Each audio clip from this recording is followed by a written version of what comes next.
Hello and welcome back to our channel. So today in this video we are going to discuss about how you can sign in your Coinme app. So without wasting much of our time, let's get straight into the video.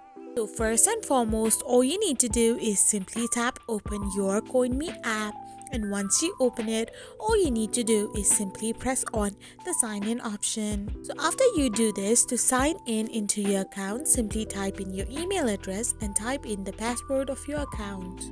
So after you do so, all you need to click is on the arrow-like option if you want to get signed in automatically. However, if you forgot your password, tap on the forgot password option. So once you do this, you will get simply signed in into your Coinme app account.